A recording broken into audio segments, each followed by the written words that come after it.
This is the Ultimate Spider-Man 6-inch Thwack Attack Venom and Tentacle Attack Doc Ock. Both figures are part of the third wave of the 6-inch figures for the Ultimate Spider-Man toy line based off the cartoon show. And before we begin, here's a quick look at the packaging. They came in this open-faced packaging. There's no clear plastic here that covers them. They're exposed. This is the Venom packaging, and then this is the Doc Ock packaging, so I'll keep it there. Pretty cool. I had reservations about these figures. Didn't want to pick them up just on retail price, but I was able to pick them up off a mall sale at 19% off, so I figured, yeah, okay, what the heck.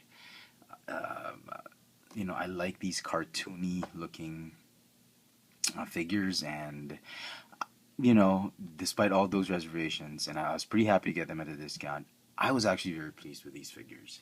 They have great playability in my opinion, and they are great shelf pieces if you're a big fan of Spider-Man and the cartoon, the Ultimate Spider-Man cartoon.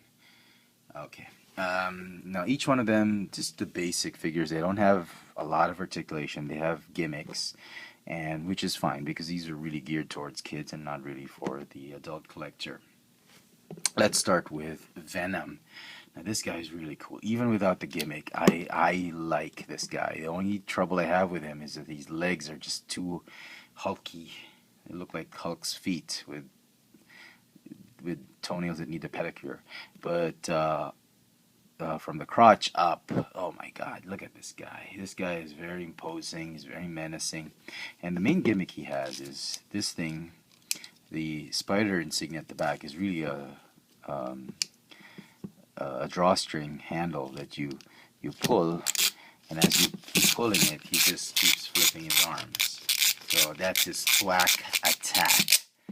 Not the best gimmick in the world, but I thought it was pretty interesting, and I like the fact that they've incorporated the handle as a symbol and giving it a lot of texture, not just flat. So pretty cool. Paint apps, yeah, a little bit of quality issues here and there, but I like the fact that the spider legs are just done solidly. I mean, there's not a lot of chipping here and there. He's got dark and light areas on his body. It's not just a single black thing. There's just like shading the here and there.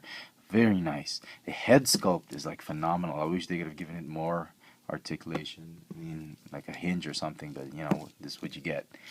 As well as the arms, a little bit more wrist rotation or something like that, maybe. A ball hinge hip would have been great, but other than that, very nice. Paint apps are great, articulation so, gimmick is okay. Overall, as a statue or as a display piece, it is great.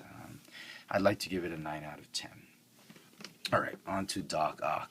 Now, he doesn't have any pull-push gimmick. The only gimmick he has is the tentacles have a wire in them, and they are actually posable. You can get it into very dynamic poses, and what's nice about it is you don't have to keep him in just the regular claw pose with the arms just going this way and that, and you can have the arms going in all sorts of directions, really giving it life as a character on these arms. The arms are removable. You need there is a little bit of assembly required.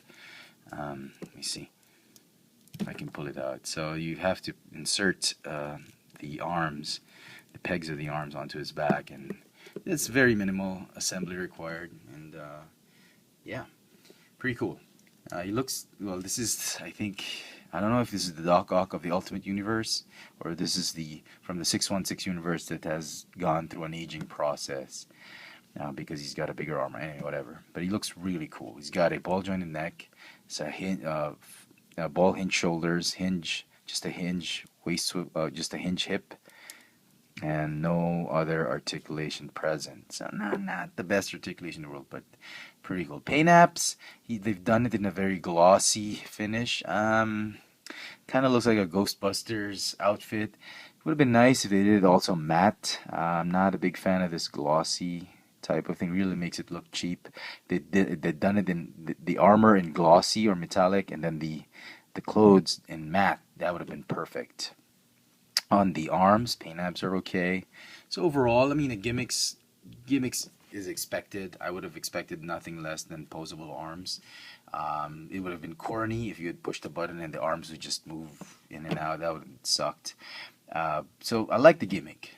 And the sculpt overall, I'd like to give this one as well a 9 out of 10. They're not perfect, but they look super cool on the shelf, on your Spider-Man shelf. So, would I recommend them? If you're a big Spider-Man fan, you like the show, definitely pick this up. But don't pick it up, don't pay more than retail price for it, because that's just what they're worth. I hope you've enjoyed this video review. If you did, please click the thumbs up icon at the bottom. Follow me on Twitter for my latest toy purchases. Keek.com for my small mini toy hauls. Instagram for my latest toy purchases. Here in the latest, Instagram for my latest toy sightings. My purchases are on Twitter. I have 2 channels on YouTube, FX Friends and Chefatron. I'm one and the same. Chefatron will have all my reviews of the latest action figures and toys. FX Friends will just have the hauls and vlogs. So there you go, folks. This has been the Ultimate Spider-Man Thwack Attack Venom and Tentacle Attack Doc Ock, both from the 3rd wave of the 6-inch figures of the Ultimate Spider-Man toy line. Thanks for watching.